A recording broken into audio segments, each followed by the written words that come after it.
এরাও শত্রু, মুখোশের আড়ালে। আমি আমি বদলে গেছি। কি বললে? বদলে গেছো? হ্যাঁ, বদলে যাওয়া কাকে বলে সেটা তো আমি দেখতেই পাচ্ছি। কেমন ছিল? আমি তোমার সঙ্গে থাকি না এটা ঠিক, কিন্তু এখনো আমি তোমার হাজব্যান্ড। এখনো আমাকে মিথ্যে কথা বলো না। বিশ্বাস করো আমি, তুমি আমার কথা একটু শোনো। দেখো বাবলাকে এখন আমি দেখাশোনা করি। তুমি আরো থেকে জিজ্ঞেস করতে পারো। তুমি ওদের সঙ্গে যাবে কি না সেই সিদ্ধান্তটা আমি পুরোটাই আরতির ওপর ছাড়লাম। ওর যদি মনে হয় তোমাকে প্রয়োজন তাহলে তুমি যাবে, নাহলে যাবে না। তবে যদি যাও আর কোন রকম গোলমাল করো তাহলে এবার কিন্তু কেউ তোমাকে বাঁচাতে পারবে না সীমা। ঠিক আছে ঠিক আছে, আমি আরতিকে জিজ্ঞেস করে নেব। তোমার দেরি হয়ে যাচ্ছে, তুমি হাসপাতালে যাবে না? অ্যাপয়েন্টমেন্ট আছে তো?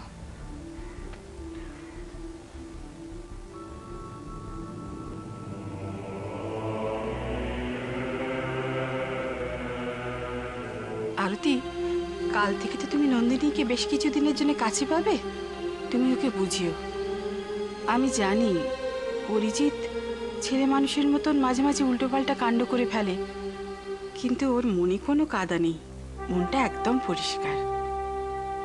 আপনি ঠিকই বলেছেন। ঠিক আছে ছোট মা, আমি ওকে বোঝাবো।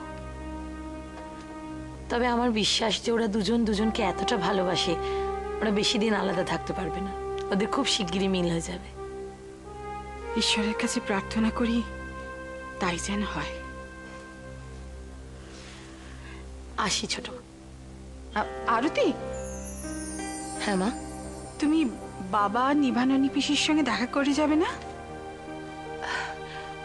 আজ থাক মা, আমি না হয় আরেকদিন এসে দেখা করব।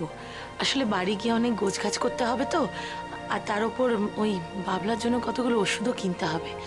আরেকদিন হয় আসবো আমি। সম্বিত তোমার সঙ্গে যাচ্ছে না? ওর সময় কোথায় মা, ও তো ছুটিই পাচ্ছে না। তবে আপনি একদম চিন্তা করবেন না, আমার সঙ্গে তো সবাই যাচ্ছে, কোনো অসুবিধা হবে না।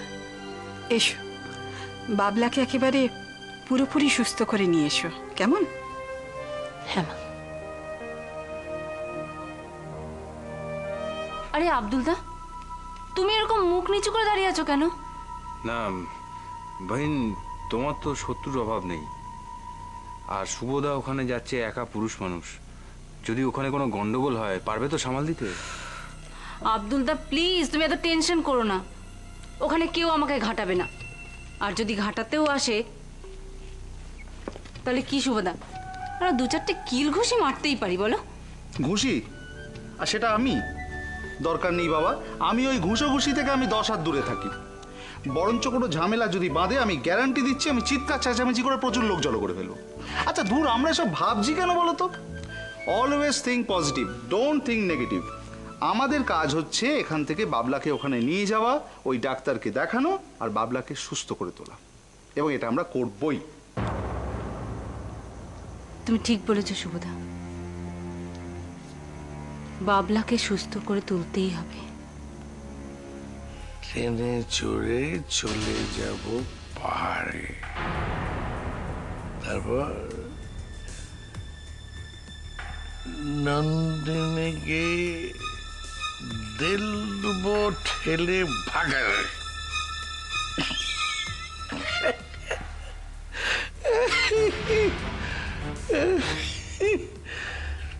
নন্দিনী বড্ড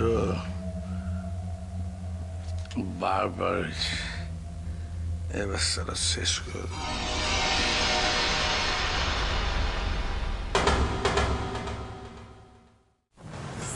এরাও শত্রু, মুখোশের আড়ালে।